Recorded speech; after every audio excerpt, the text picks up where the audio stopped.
সরকারি চাকুরিজীবীদের সর্বনিম্ন বেতন কি সত্যিই 20,000 টাকা হতে যাচ্ছে, নাকি অপেক্ষা বাড়ছে আরো 2 বছর?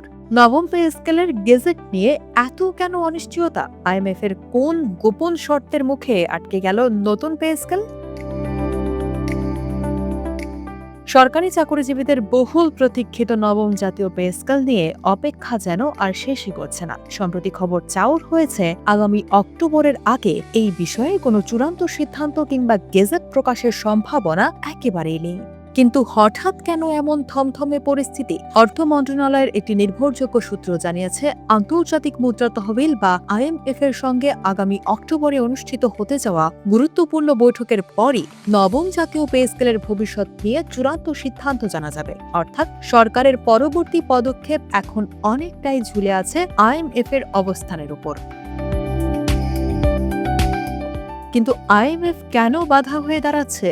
সংশ্লিষ্ট কর্মকর্তারা বলছেন, দেশে রাজস্ব আয়ের কাঙ্ক্ষিত অগ্রগতি নেই, তার উপর আকাশচুম্বী মূল্যস্ফীতি এবং সরকারের সীমিত আর্থিক সক্ষমতা, সব মিলিয়ে এক কঠিন পরিস্থিতি। এসব হিসেব নিকাশ বিবেচনায় নিয়ে আইএমএফ সরকারকে পরামর্শ দিয়েছে নতুন পে স্কেল বাস্তবায়ন অন্তত 2 বছর পিছিয়ে দিতে। এদিকে প্রধানমন্ত্রী অর্থ মন্ত্রণালয়ের ঊর্ধ্বতন কর্মকর্তাদের সঙ্গে এক বৈঠকে পে স্কেল বাস্তবায়নের সম্ভাব্য অতিরিক্ত ব্যয় এবং সামষ্টিক অর্থনীতির উপর এই প্রভাব পর্যালোচনা করেছেন। বিশ্ববাজারে জ্বালানির মূল্য, গ্যাস সরবরাহ পরিস্থিতি এবং সরকারের সার্বিক ব্যয়ের চাপ বিবেচনা করে প্রস্তাবটি আরও বিস্তারিতভাবে যাচাই বাছাইয়ের নির্দেশ দিয়েছেন তিনি।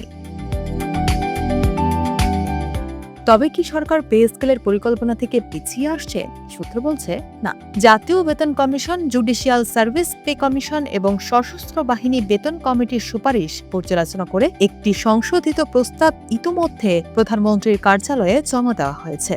নতুন সুপারিশ অনুযায়ী সরকারি চাকরিজীবীদের সর্বনিম্ন মূল বেতন বর্তমান 8,250 টাকা থেকে বাড়িয়ে 20,000 টাকা এবং সর্বোচ্চ মূল বেতন 78,000 টাকা থেকে 1,60,000 টাকা করার প্রস্তাব রয়েছে। এছাড়াও ভাতা বৃদ্ধিরও সুপারিশ রয়েছে। কিন্তু সমস্যা হলো, এই সুপারিশ বাস্তবায়ন করতে গেলে সরকারের বছরে অতিরিক্ত প্রায় 1,06,000 কোটি টাকা প্রয়োজন, যা এই মুহূর্তে এক বিশাল আর্থিক চাপ। তাই অক্টোবর মাসে আইএমএফ বৈঠকের দিকেই এখন চোখ লাখো লাখো সরকারি চাকরিজীবীর। সরকার কি আইএমএফ এর পরামর্শ মেনে 2 বছরের জন্য পে স্কেল পিছিয়ে দিবে, নাকি নতুন কোনো পথ খুঁজবে? উত্তর মিলবে অক্টোবরেই। আপনার কি মনে হয়, এই পরিস্থিতিতে নতুন পে স্কেল দেওয়া কতটা যুক্তিযুক্ত? কমেন্ট করে জানান।